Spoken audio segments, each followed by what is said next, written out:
So this is it, Lee. Wow. There are men with big plans. Then there's Tony Mazzolini, I still can't believe, dude, just the size of it.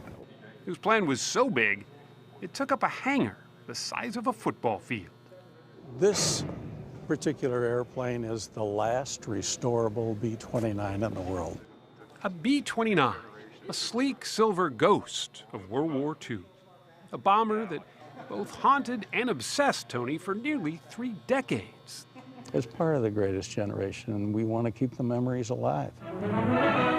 Swarms of B-29s and carrier task forces carry destruction to the Japanese homeland.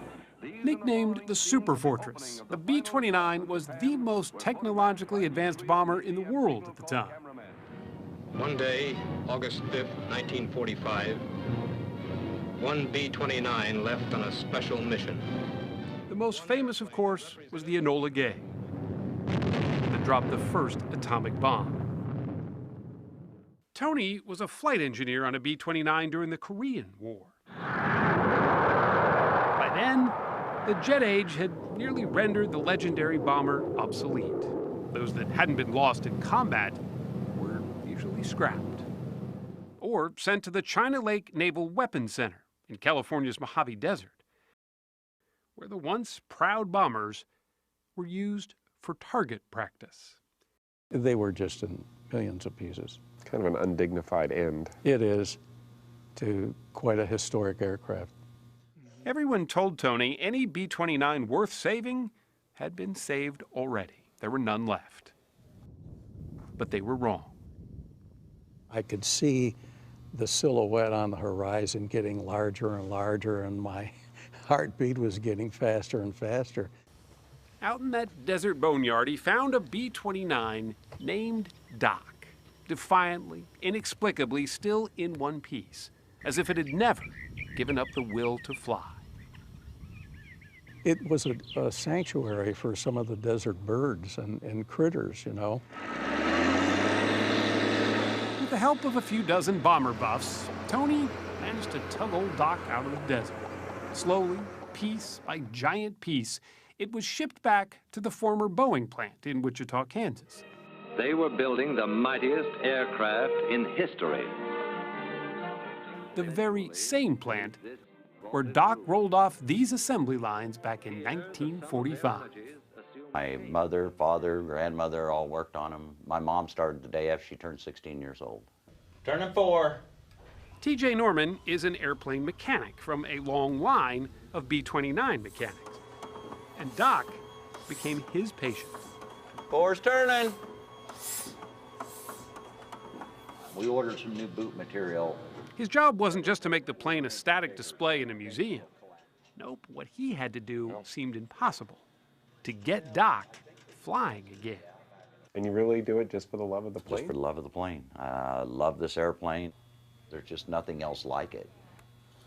Ready? Soon, volunteers started showing up to help TJ out. You ready? Everybody out. And they kept coming. Bring the outboard towards the wing. By the hundreds. I think we're in now. We polished some of these things. Some older than Doc itself, like Connie Palacios. It's kind of hard to believe that I would be here. At 91, Connie is one of the original Rosie The Riveters who worked here at the Boeing plant during World War II. In fact, she put the rivets in Doc herself. From that section down to here. All those are yours? Uh-huh. They're still as good as the day she put them there. Yeah, I'm really proud of this plane. It means a lot to me. Connie and the rest of the volunteers, known collectively as Doc's friends, spent hundreds of thousands of volunteer hours. You're up. Not to mention hundreds of thousands of donated dollars to get Doc ready for its hometown debut. Nearly 30 years after it was rescued. Few were as awestruck as Army Corps veteran Charles Chauncey. He's 92 and a former B-29 pilot. I don't know how many are left of us, but it's getting pretty small. Seeing as you got the bugs out. He flew 35 missions over Japan.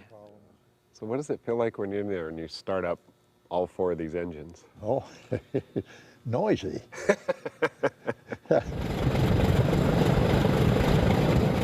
He wasn't kidding. The Earth actually moves as they belch to life.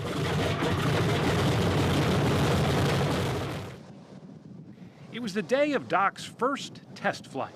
It had finally arrived, and the air in Wichita was thick with nervous anticipation. Hi, girls, how are you? I'll be right up. Smart ass. Yeah. Tony, Chauncey, everybody was there. Connie, too, appropriately dressed as Rosie. I just hope everything goes okay. Oh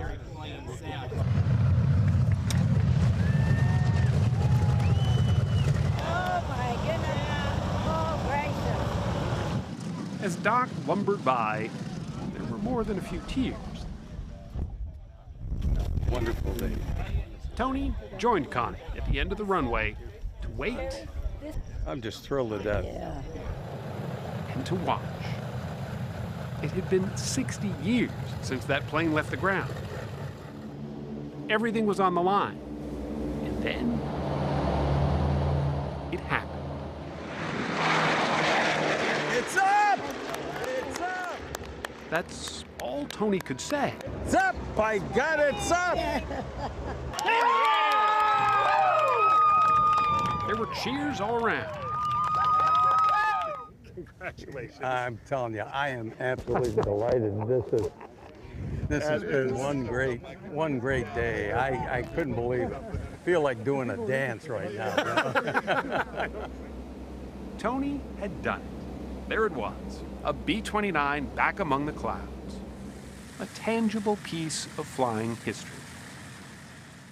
But Tony's real gift was to veterans like Chauncey, who quietly, away from all the pomp and circumstance, said more than we ever could. Old Doc. Yeah.